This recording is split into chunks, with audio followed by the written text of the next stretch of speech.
especially for the Super Nintendo Man, Entertainment System. look at that. It's a bit more exciting. That game is gonna own. But sometimes the game did not own, and instead made us wish that we were doing something more productive with our time, like competitive mooing.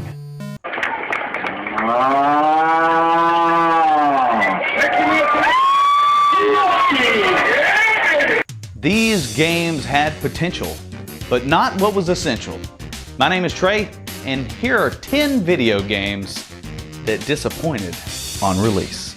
Number 10, Brink. When Brink was announced and subsequently when gameplay footage was shown, I thought it was going to become my FPS of choice for the foreseeable future. The cool parkour action, dystopian setting, and some of the ugliest characters I've ever seen in a game combined to make me really excited for Bethesda's new release.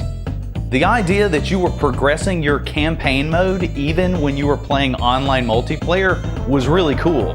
What was not cool was the fact that the game felt very hollow. There were only like 4 classes in this game, while Team Fortress 2 had, how many was it again? 9 classes. What the hell, man? And then the level cap was only 20? Come on, I'm gonna get to that like the first day. Also, it gets very, very old hearing the NPCs shouting the same crap over and over again while you're trying to complete the level. I remember hearing that Jamaican voice in my sleep at night going, "I'm capturing the command post." Don't get me wrong, the style that Brink has, especially the visual style, is really interesting and unique. And the parkour that you use to maneuver through the levels is really awesome. I just hate that the game didn't have more depth. All of this kind of combined to make Brink a game that I ended up getting tired with a lot sooner than I thought I would. It's number 9, and we are talking about Mighty Number 9. See what I did there? When Keiji Inafune announced his Kickstarter campaign for Mighty Number 9, all of us Mega Man fans freaking went nuts. And that is because Capcom seemed to get off on jerking us around. They had this wonderful habit of announcing a great Mega Man game, getting us all excited, and then canceling it before we could blink. Because of all of this, and the fact that Keiji Inafune was the man who led Mega Man to stardom, our expectations were practically in the stratosphere by this point. Unfortunately, Mighty Number 9 felt like a very poor imitation of Mega Man, and also, this game was shockingly ugly considering how much money was given to this Kickstarter campaign. One of the other problems was that the power-ups in Mighty Number 9 sometimes made the game more difficult and actually made it take longer to complete the levels. I'm a little confused because, you know, a power-up is supposed to make you feel powerful. It's pretty sad that a guy who has spearheaded so many amazing games seems to have completely forgotten how to make a video game. When all the Kickstarter goals were hit, they felt obligated to try to meet them, and part of that included trying to develop the game on 10 different consoles. Come on, man, you gotta draw a line somewhere. You gotta think about what's realistic versus what can I do. I've gotta say that I really respect Inafune-san for taking complete ownership over the debacle, and you just don't really see things like that from bigger game developers. I'm assuming that Keiji Inafune also approved this character design. I mean, come on. That bitch looks stupid. Oh yeah, I almost forgot. There's also the issue of the infamous commercial. And make the bad guys cry like an anime fan on prom night. Make the bad guys cry like an anime fan on prom night? Just what I always wanted? Number 8, Daikatana. In 1997, when Rockstar game designer John Romero, just look at that guy, he wants to be in Typo Negative so bad, announced that he had a new game company with the most badass name you ever heard, Ion Storm, and that he had a new game coming out called Daikatana, and it was going to be released in 7 months. The first copies of the game came out in March of 2000. 2000. One of those game developers who just did not want to compromise anything for the sake of his game's quality. Romero even decided to switch from the id Tech 1 engine to the id Tech 2 engine after seeing how good Quake 2 looked. Of course, they had to throw months and months of work down the toilet. I actually believe that if Daikatana came out in 1997 like it was supposed to, it probably would have gotten much better reviews. 3 years is a long period of time in the game development industry, and there's no way that game was going to match up to the standards of the shit that was coming out 3 years later. Which is very unfortunate. Our expectations were high because this is John Romero. This guy worked on Doom, he worked on Wolfenstein, he worked on Quake. Help make the FPS genre a thing. And if the subpar game, long development cycle, and delays didn't do enough to piss everybody off, we also had that infamous ad. I remember seeing this in video game magazines at the time. You really got some balls to put an ad like that in a magazine. I just don't know what the hell you're thinking. John Romero approved this ad, so he has nobody to blame but himself. I mean, if you see an ad that presumptuous, you know in your mind there's no way there's gonna be a game that badass to justify some shit like that. Well, maybe Elden Ring. Daikatana, the classic Icarus story of a game developer who refused to balance his vision with reality. Number 7, Aliens Colonial Marines. The only game I have ever refunded on Steam. Aliens Colonial Marines should have been the game of the year, if not the decade, seeing as how its source material has influenced enough great video games to fill a small lake. I have to admit, that E3 trailer looks pretty damn cool. And the other trailer narrated by Randy Pitchford, super pumped for this game. And then the game came out and we all got to see what kind of product you get when Gearbox takes resources that Sega supplied to them and diverted it over here to make this other game called Borderlands.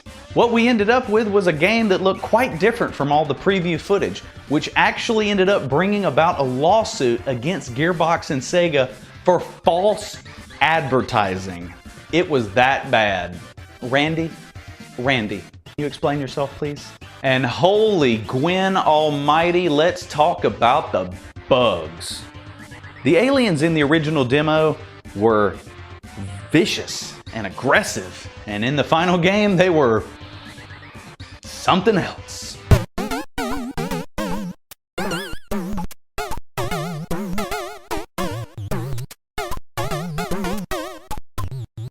What's not funny is having the sound just randomly cut out of the game, or having your teammates just shoot at the wall for several minutes while you're getting a rectal exam from an alien. The AI for your squad mates was actually so bad that they had to patch in the ability to walk and shoot through them because of their propensity for getting in your way. And of course, we cannot forget the infamous tether bug, whereas a line of code was accidentally misspelled to spell teether, T-E-A-T-H-E-R, which caused the xenomorphs to just wander around the map like dumbasses. And in non-bug related issues, the game feels very repetitive and samey throughout the campaign, seeing as how you're just shooting xenomorphs, and occasionally you will fight some Weyland-Yutani soldiers. Admittedly, Gearbox has made an effort to patch some of the problems in Aliens Colonial Marines, but it's pretty hard to forget that massive disappointment on launch. Luckily, we did get a decent Alien game in the form of Alien Isolation. It is not a perfect game, but it doesn't take much to be better than this. Number 6, Barts Nightmare. I've always been a huge fan of The Simpsons, but for some reason, the Simpson games on the NES just never really appealed to me. They kind of looked like crap. But when I saw the commercial for Barts Nightmare on the Super NES, I was like, holy shit, this game looks amazing. I cannot believe how much it looks like the cartoon. And then add to that the fact that you're gonna have these different levels based on things in Bart's mind that are gonna be influenced by pop culture. Sounded amazing. You got a stage based off of Godzilla, you got a stage based off of Indiana Jones. These were two of my favorite things as a kid. Unfortunately, the hypnotizingly amazing visuals could not make up for the convoluted, hard as nails gameplay. If you were a kid in the 90s and you rented this game and they did not have an instruction book, you're As a Simpsons fan, I love all the Simpsons references in this game. And I tell you, the graphics cannot be understated. This game looks seriously good. And the main hub zone, where you're just walking down the street, it almost feels like you're on some kind of crazy drug trip. It's really creative and weird, and I really love it. It's just unfortunate that it's hard as shit. One really nice thing about Barts Nightmare, though, is the fact that Mega Man style, you can try each level in the game without actually beating it. So you at least get to see everything, even if you suck at it. Which is fantastic because, admittedly, the Godzilla minigame is the only one I have ever beaten. Seriously. Such a brilliant idea, such great graphics, and the whole thing just got obliterated with terrible gameplay. Here's hoping that one day this game gets the remake that it deserves. And for all of you reviewers that gave this game really high scores, yeah, it's pretty obvious that you just watched the commercial and didn't even play it. Number 5, Duke Nukem Forever. 15 years. That's really all I have to say. No game could ever meet expectations after that much time in development. After switching engines multiple times, and the publisher and developer not getting along very well, Duke Nukem Forever was delayed more than any game in history until that record was broken finally in 2022 with Beyond Good and Evil 2. There were so many problems with this game, including a massive exodus of employees from 3D Realms leaving on the 10-year anniversary of the game's announcement. These people worked on this game for 10 years. It eventually came to light that studio head George Broussard was asking for tweaks and changes constantly, and it kept putting the game behind schedule. At one point, all of the assets that were created for Duke Nukem Forever were scrapped completely, and the whole game was started anew after several years.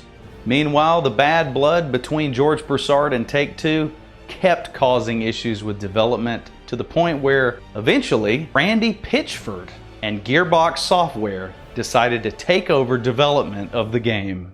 After the dust settled and the fanfare died down, the mediocrity of Duke Nukem Forever became very apparent. For 2011, Duke Nukem just did not look very good. And it didn't play very good. And you'd have to be a middle schooler to find any of the jokes funny. The whole affair was entirely too meh to justify a 15-year development cycle. This may be a hot take, but as somebody who grew up in the 90s, Duke Nukem, in my opinion, is a little dated for something to come out now and really attract a big crowd. Look at this guy. That is a 90s character. And personally, I just don't feel like this game coming out in 2011 had any chance, even if it was decent. Because think about it. It was competing against Dead Space 2, it was competing against The Witcher 2, and what was that, What was that, you know, that one really big game that came out in 2011? Oh yeah, Dark Souls. Sorry, Duke. You had your time to shine, and unfortunately, that time just was cut too short. Number 4, Fallout 76. If there's one genre that defines the Fallout series of video games, it is the RPG. Look at it. It's right there in the title. Whether it was the isometric Fallout games or the first-person Fallout games produced by Bethesda, each one of these retained a very strong RPG personality. So why, in the name of Vault Tech, would Bethesda serve us up a freaking Fallout game that doesn't even have NPCs in it. We got a Fallout game that barely can be called an RPG, and the game was absolutely riddled with bugs to the point where the game had to be patched to an extent that the patch was bigger than the game itself. Boo! Even though Bethesda has made strides to improve Fallout 76 to make it a much more playable game, nothing can really take away that initial sting of realizing that Fallout 76 was not going to be the game that we thought it was, and instead was what Eurogamer referred to as a bizarre, boring, broken mess. Fantastic. And it wasn't like Bethesda really needed to rush this game out to keep the lights on. Oh yeah, one last thing, and that endless hamster wheel of a crafting system? Screw that, man. If I want to work, I'll go get a job.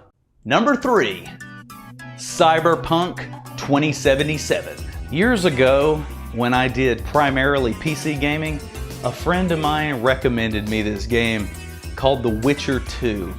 And holy shit. So when I heard that the company behind The Witcher 2 was going to be producing a sci-fi role-playing game, that sounded pretty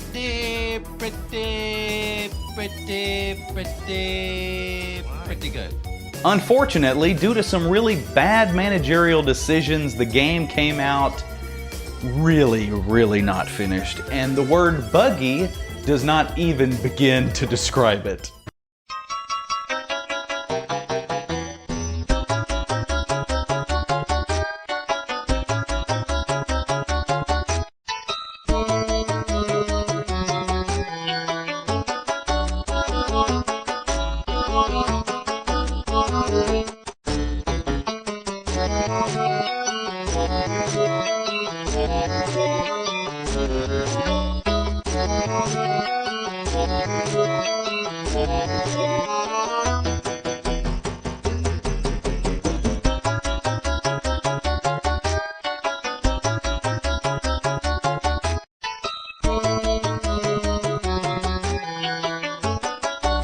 CD Projekt Red even hired the most beloved actor alive to play an NPC in the game and help promote, but alas, it was to no avail.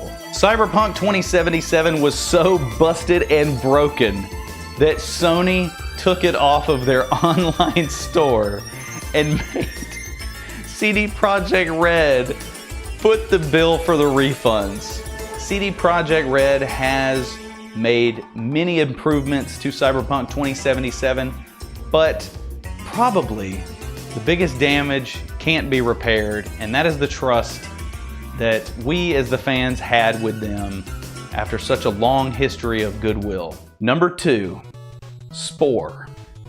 I am a fan of Will Wright and Maxis. When I was a kid, I absolutely fell in love with the unique and interesting kind of games that you could play on a PC. And Maxis created some of those games that I still love to this day, like SimCity and The Sims. When I heard about the announcement for Spore, it completely blew me away. I saw this as Will Wright's magnum opus, and also the culmination of his talent and his aspirations as a game creator. When Spore was released, it was okay. Not what I expected. I expected this game to be a landmark game in the history of video games. And all of the different little games located within Spore really feel more like watered down versions of those separate genres. For instance, the Civilization part of Spore obviously cannot come close to a Civilization game. Another problem with Spore is it really seemed like multiple playthroughs all felt pretty much the same, whereas I assumed that every playthrough was going to be drastically different depending on the choices you made. I once heard someone call Spore a godlike tech demo. Spore gives you the ideas of what it could be. I do, however, think this is a very admirable effort, for such an enormous concept. Here's to hoping that one day Mr. Wright or someone inspired by his incredible vision can bring something of this scope to reality. Number 1, No Man's Sky. Another game with an incredibly massive vision. No Man's Sky touted in 2013 at its announcement that it was going to create a procedurally generated universe of nearly infinite possibilities for players to explore. It felt like the most ambitious game I'd ever heard of. I was also really in love with the art style. It really resembled the old school sci-fi magazines like Isaac Asimov's. As a child, I was extremely fascinated with space and the possibilities contained therein. So the announcement of No Man's Sky really felt like my dreams were finally coming true in video game form. This procedural generated concept seemed like a great idea because instead of an artist drawing these things, the game was going to just invent them through an algorithm, which sounded amazing. And maybe I got a little bit ahead of myself, but I honestly expected No Man's Sky to deliver some emergent gameplay since there were supposedly going to be thousands, if not millions of other players out there doing the same thing I'm doing, which turned out to be this endless loop of scavenging and crafting and hunting for materials.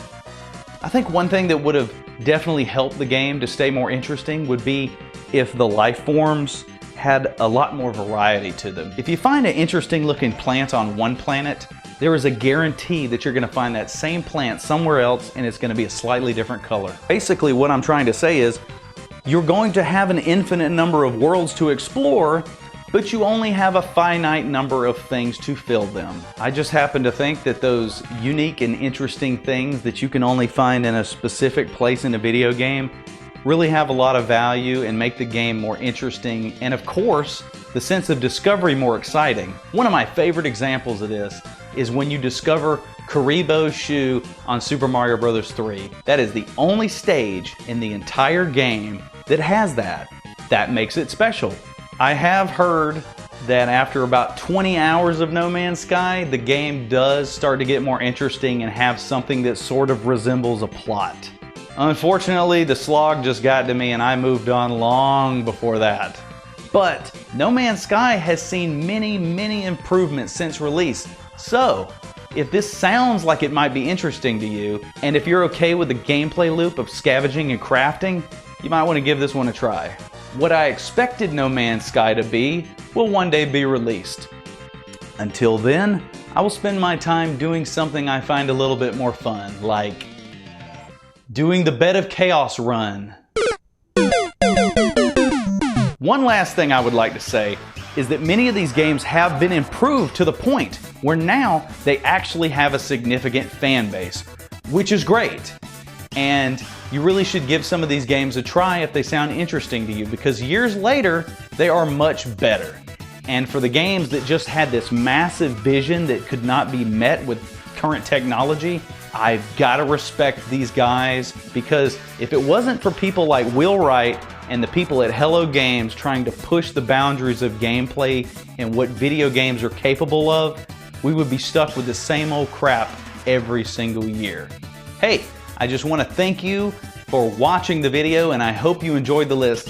Now obviously, I didn't cover every single disappointing game, so if you have one that you want to call attention to, leave it in the comments section, and if we get enough, there may be a part 2 to this video.